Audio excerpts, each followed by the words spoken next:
Hey everybody, how's it going? Welcome to another video. My name is Abbie and this is Spend More Time in the Wild, a channel, a platform, a community entirely dedicated to inspiring and empowering people to get outside for the benefit of mental and physical health.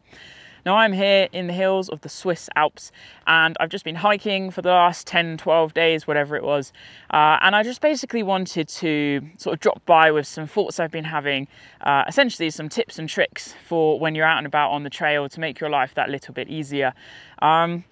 So I'm going to try and do this as efficiently as possible. I have lots of different thoughts. I'm going to miss out loads of things because there are always new ideas that we come up with the more time we spend on the trail. But these are just some things that I've come up recently with, and you know, whether you're a new hiker, whether you're a hardcore, long-term, long-distance hiker, maybe there's something in here that could just be a little bit helpful. Some things might be obvious, some things may be a wee bit different. So let's get down to it. I'm going to say like 1, 2, 3 if I can keep up with that, but my counting is not strong. So let's see how that goes. First thing I want to basically get into is I have created this little 5-step self-care check-in. And for me, it's a really helpful tool that I've been using when I'm on the trail, when I'm not feeling 100% essentially. So it's HHFPI. So it's hydration, hunger, fatigue, pain, and inspiration. And if you're interested in knowing a little bit more about those and what they mean and what they stand for and what you can actually do to use those words to check in on your general sense of well-being, then I definitely encourage you to check out that video, which is linked somewhere in the sphere of existence around this video. But from that, you know, I want to just take hydration as the first thing when it comes to sort of making our life easier when we're on the trail. So I mentioned in that other video that 70% of the US adult population is chronically dehydrated, and dehydration very often leads to sort of fog in our minds and delayed thinking, lack of enjoyment and engagement, and many health conditions as well. So when we're on the trail, a way to make life a little bit easier and more comfortable for ourselves is really making sure we're staying on top of our hydration, drinking at least half a litre an hour, depending on circumstances, environment, and your general energy. And if I said to you to drink a litre an hour, you might go, oh, that's unrealistic based upon your environment.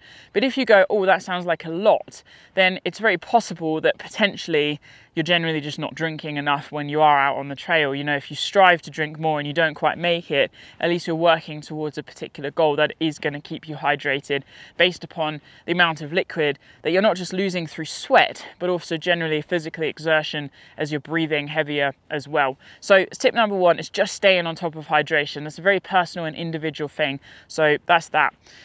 Also sticking with my 5-step thing, self-care thing. I can't think of the word right now, it's just not coming to me. Is hunger. So for this video, I want to talk about nutrition. So we all know when we're on the trail we need to eat enough, we're burning a lot of calories. It really frustrates me, this glorification of losing weight when we're out on the trail. For me, a successful trip is when you maintain weight. Yes, some of your body fat might turn into muscle because you're carrying a pack and hiking up and down mountains or wherever you are, but that shouldn't really be the sole focus necessarily of your trip. And so for me, it's like, okay, absolutely talk about calories in versus calories out. Make sure you're getting enough fuel to keep your body going. But then fuel is more than just, is it diesel, is it petrol? It's broken down into the quality of that fuel. And so for me, you know, I think our macronutrients and our micronutrients all need to be looked at in a little bit more detail and certainly considered when we have the opportunities to resupply in a town or in a village. So what I'm talking about is making sure you're getting enough fats and proteins in particular to keep yourself fueled and help your muscles and your body cells to restore and repair when you take that recovery time in between your hiking days. And the other side to that is your micronutrients, your vitamins and your minerals. You know, are you getting, well, fiber? Fiber is obviously a macronutrient, but the smaller components that keep us going and fueled and energized and our brains working and our bodies working. This isn't just about powering our engine as a body, but it is our mind and keeping our mind functioning so we can make good decisions when we're on the trail. Is the weather coming in? Which path should we take? Where are we going to resupply? You know, yada, yada, yada. Just keeping our mind sharp as well. So for me, I like to encourage people to take some kind of like multivitamin tablet, whether it's a dissolvable one or an ingestible one, but also just making sure when you get the chance, getting your colourful fruits and vegetables into your diet. Not only is that going to help with the fibre, it's just going to help your general digestive system to function quite nicely, but also just top you up on those micronutrient levels as well. So that is tip number 2. Tip number 3, we're going to be moving across to a slightly different avenue now. And for me, this is sort of all about the navigation. So the first thing I would say is I am not against people using their phones to navigate. I think particularly in conjunction or partnership with a paper map is absolutely fine if it just gives you that added level of confidence. But I would just say, you know, make sure you've got some power to power your phone if you need to, particularly if you're hiking in the colder seasons or the shoulder seasons. You know, the colder temperatures can drain your battery, so keeping your phone tucked in a pocket closer to your body heat and having an external source to power it when you're out on a trip is really important, whether it's a day hike or multi-day, if you're using your phone to navigate. And then the other side to that is if you are feeling a bit insecure and inconfident about your navigation, that is absolutely fine, because we all have to start and learn somewhere. But what I would do, or encourage you to do, is to just really check in with yourself and be like, you know what, if I was in this situation or that situation or this situation, like what would I actually do? And if you can't answer those questions, I really want to encourage you to consider investing in yourself and the outdoor community by heading out to do a navigation course. So that could be something with mountain training, whether you sort of do a full day navigating and sort of learning the skills there and navigating in low level or hill and moorland terrain or mountain terrain, or something, for example, in the UK, again, the National Navigation Award Scheme, the NNAS. They have bronze, silver and gold navigation courses that you can do. I wouldn't let the word course scare you. This is just about investing in yourself. It doesn't have to go forward to any kind of assessment. It's just stepping up and giving yourself the opportunity to learn some new skills. And I think the other side to this of why I think this is so important is, you know, very often navigational mistakes are made by people who feel more confident in their abilities than they actually are and have, if that makes any sense. So, you know, if you're in the hills and you come across some people that are navigated, can you actually help them? That's also something else that I like to consider. If you don't feel like you could help certain people get off the mountain or off the hills or wherever they need to get to, then it probably means that you couldn't for yourself either.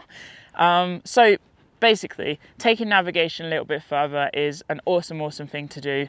And as I say, not only are you investing in yourself, but the community as well, because if there's a problem, you can actually help rather than just add to the noise.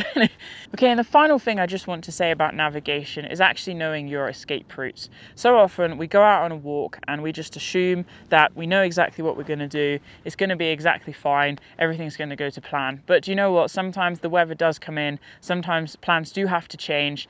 Having an escape route, even if it's back the way that you came, is something that I think is very often overlooked. And, you know, ask yourself, how often when you go out for an adventure or a hike do you actually know what your escape routes are? If you say not very often, then I definitely want to encourage you to start to think about that a little bit more, because again, it's just something that we can do to respect ourselves and our own personal journeys when we're out and about in the hills. Now, that navigation, sort of my feelings around the navigation translates actually into first aid as well. So I've lost count. Is that number 4 or 5? I don't know. This is just throwing stuff at you, just giving you ideas here. But yeah, for me, I'm a big believer in an outdoor first aid course. So it's a 2-day course that you can do up and down the country. And basically it takes sort of the work first aid that you can do, like CPR, and if somebody, I don't know, has a pen in their arm, what do you do about it? But it actually applies it to the mountain environment. So how do you contact mountain rescue? How would you move your casualty from this situation? What do you do about the elements? What about hypothermia? What about sunstroke, heat exhaustion? On and on it goes. Lyme's disease. It's a fascinating course, and by taking this course every couple of years or a few years, you know, you're staying current and up to date with the advice that's given to us as outdoor users. And again, like quite often, the first aid you're going to be practicing is not something you necessarily administer on yourself, but you could step up and into a situation if somebody needed some help when you're out and about on the trail. And, you know, I think the main thing is slips, trips, sprains, breaks, they happen. I've recently fallen over and grazed my knee after my ankle just went on this last hike a few days ago. Last year I was hiking and somebody I was hiking with hit their head really badly and there was blood, and I thought they had like concussion. They didn't, they were fine. Also last year was quite dramatic. I was in the Kinder region on the footpath, and an older lady had fallen and hit the side of her face. She was already being medically attended to, but I knew that I could help if extra hands were needed. So it's just things like that, you know, the more time you spend in the hills, the more likely you are to come across somebody who has had an accident, and knowing actually how to step up and support people with that is a beautiful thing, I feel. So sticking with being on the trail, there's some other things I really like to encourage folks to do in order to sort of really enhance their experience. So the first thing I talk about pre-trail is taking the time to actually understand your why. Like, why do you want to get out and do this hike? Like, why does this interest you? What are your passions and interests in this particular region? And having that there in front of you when times get hard is really nice, because you know what your goal is, you know what you're actually setting out to do and achieve, and why you're putting yourself through the hard times if they do come up.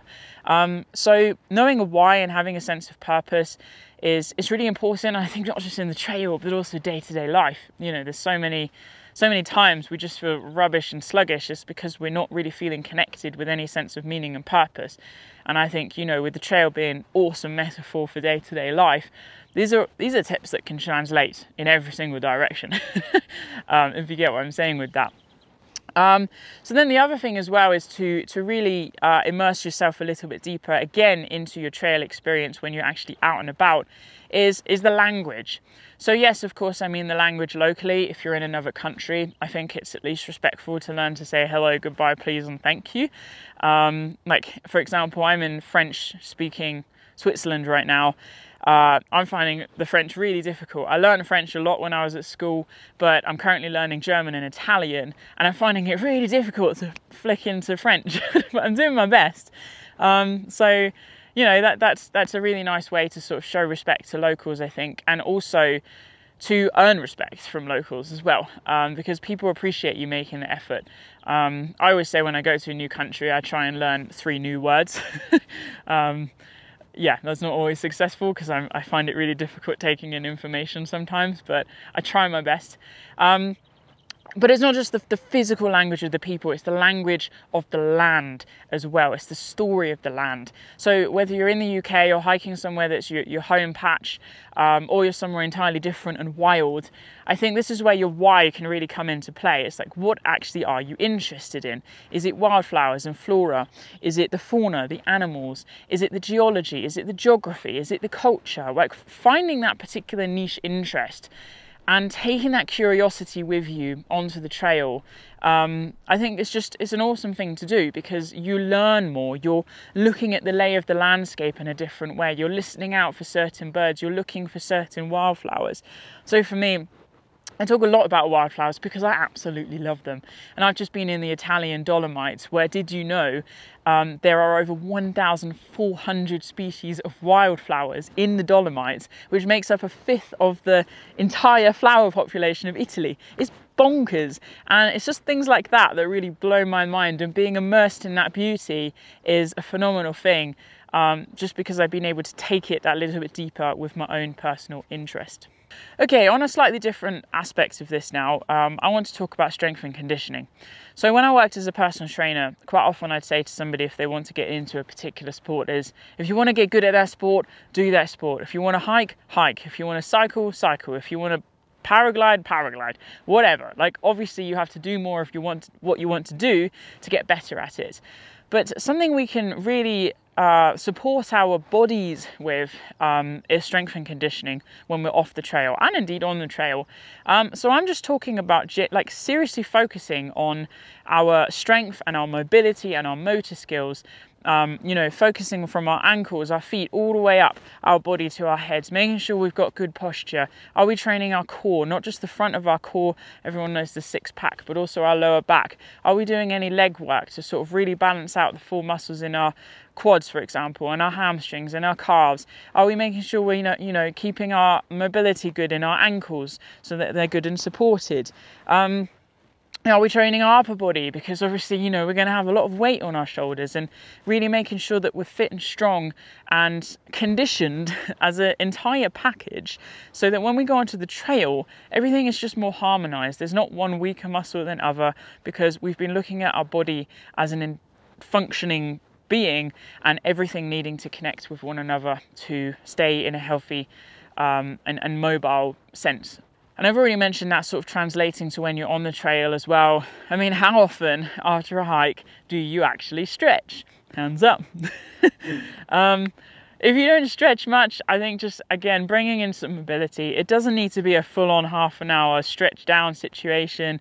But I think, you know, once your tent is up, or you're at your refuge or your hotel or wherever you're staying, or your home, actually I find just going for a walk can be the best thing that you can do. My friends often joke, oh, you finished the day, so what are you doing? Going for a walk? I'm like, yep. Just walk around, keep moving, don't just stop. You know, support your muscles in their recovery. Definitely doing some stretching, you know, some shoulder shrugs, just moving your body around to loosen up those muscles is a really, really good thing to do. That's just going to, again, help with the blood flow and help with the general recovery of your body, ready for the next day's hiking. Now, of course, we talk a lot about the physical aspect of hiking, but there's also the mental aspect as well. And I think I just want to ask you the question of, what do you do to mentally prepare for a trip? It might be a sense of, oh, I'm just really looking forward to it, I don't need to mentally prepare. But if you are prone for struggling with your mental health is going to come with you. In fact, everybody's mental health, because we all have mental health, is going to come with us when we're out on the trail. And sometimes things can just hit us that knock us back.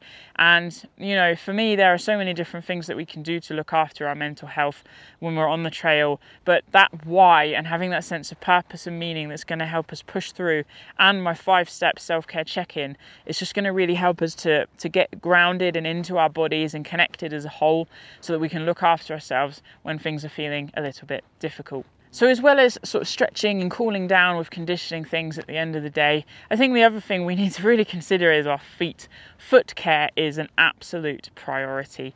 I have a foot care video. I'm going to be producing another one very soon as well, just sort of covering some of the different things that I do to look after my feet when I'm on the trail. But it is important that we take active steps to look after ourselves.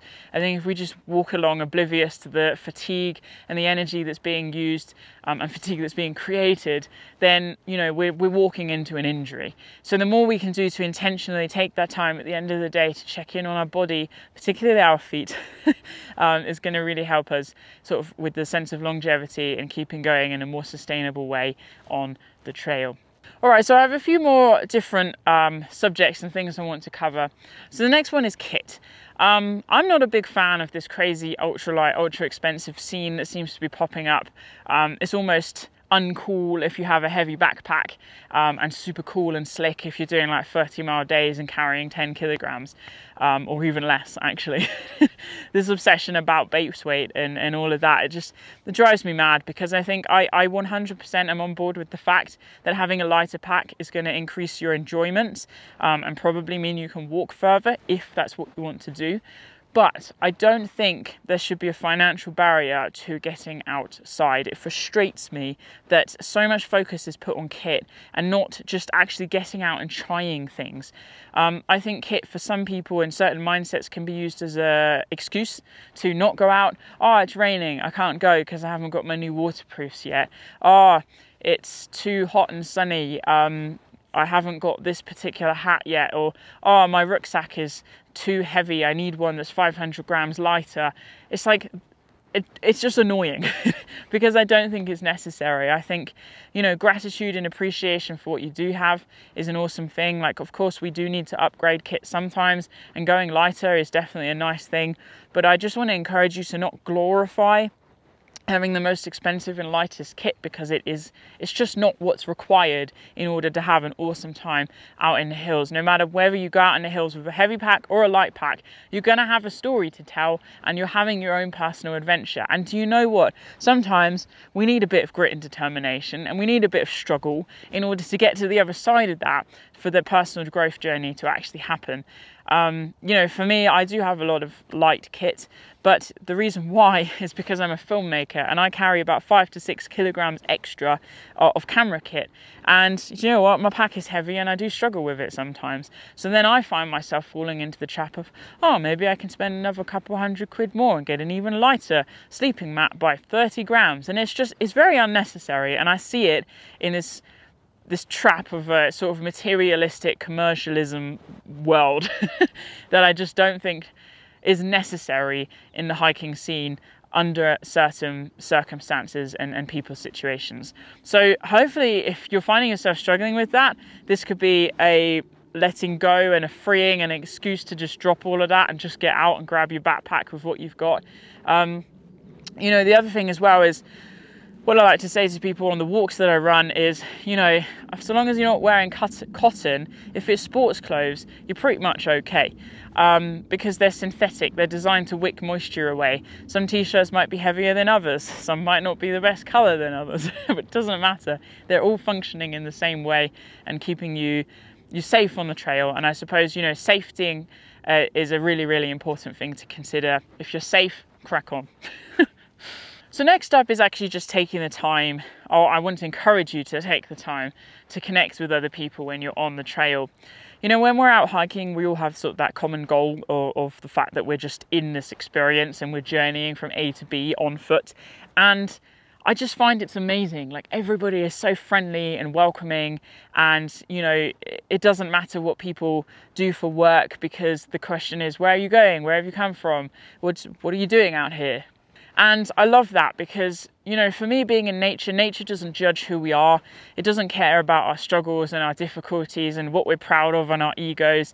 And I think, generally speaking, nor do people on the trail either. We're all just very humbled by the experience. We're all usually quite tired. And I really like that. And I think, you know, I'm a very introverted person, actually. But I do find that when I connect with other people, I feel their positive energy, and it helps me on my own personal journey. And it's kind of that classic thing of sharing the smiles. You know, if you smile at someone, they smile back, and then you share the smile with other people, and generally it just makes the trail a happier, healthier place to be on. All right, I've managed to strip it down to 3 more things, so I can actually let you know what's coming. I think it can be really nice to document your journey, whether that's through photos or poems or artwork or writing, but actually taking the time to capture your experience, even if it is just a quick snap on your phone, is a really nice thing to do, because when you're then back home and you're feeling maybe a bit blue or a bit down, you can look at that and you can remember and you can reflect.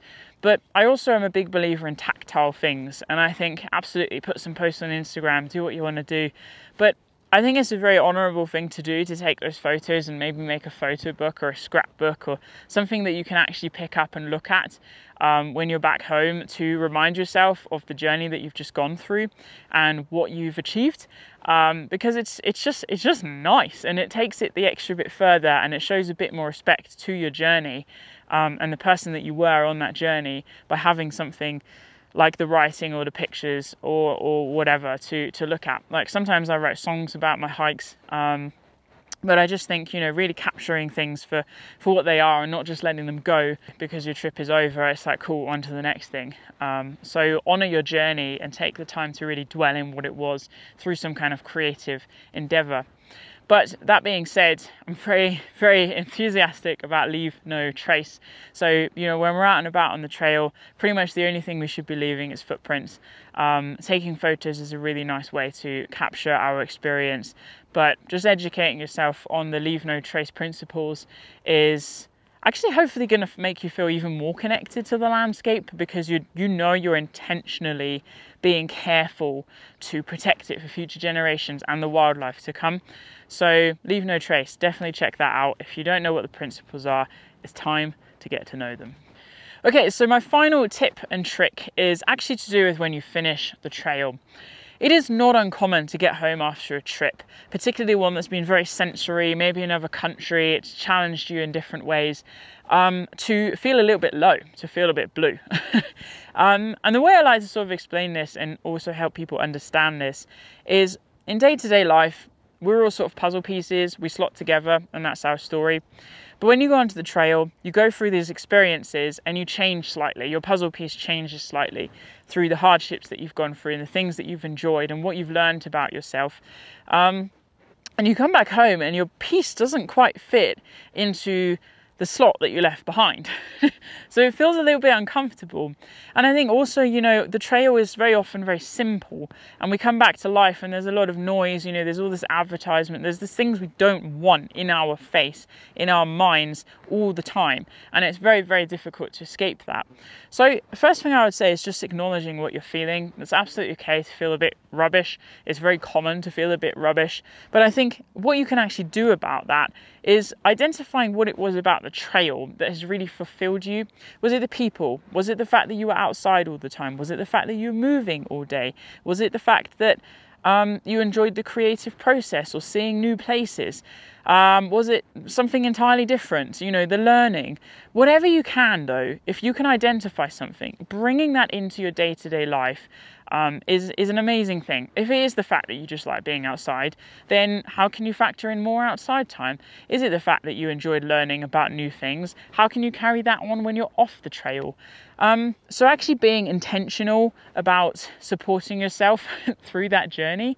And of course the classic one is just putting something else in the diary. You know, again, being intentional about your time. If you identify what lights you up and makes you happy and fulfilled, then putting more of that in the diary is definitely going to keep you on that forward momentum and progress of growth and happiness. And that's definitely what we want, right? The trail is a beautiful, beautiful thing. And I think the more of trail life and character we can pull into day-to-day life, the more humble we're going to be as people, the more engaged we're going to be with life, and actually more separate and aware of the things that are intruding into our space that we're not actually inviting in. They're just there because that's just how the modern world is.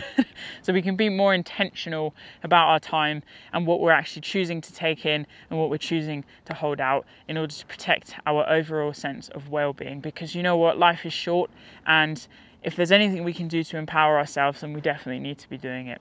And I think, I suppose, with all of this, just to swing back into, you know, if things are feeling intimidating and imposing regarding getting out onto the trail, then it's always a case of like, what is the barrier and what can you do to work through that? Because there's always an answer.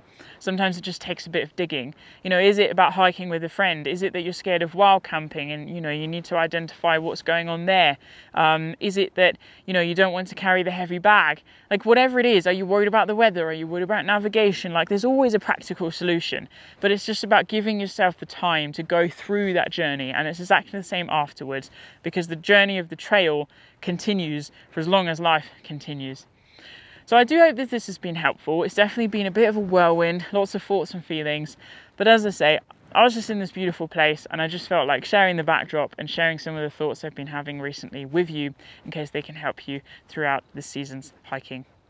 If you've got anything else you'd like to add, please let me know in the comment section below. And of course, you can help me out with my mission of helping people to get outside for the benefit of mental and physical health by liking, subscribing, and sharing this video, if not my channel, with somebody who you feel needs a bit of a kick up the backside to get up and out and motivated. Thank you so much for your support. Thank you so much for watching. And until next time, enjoy your own adventures and stay wild. I'll see you soon.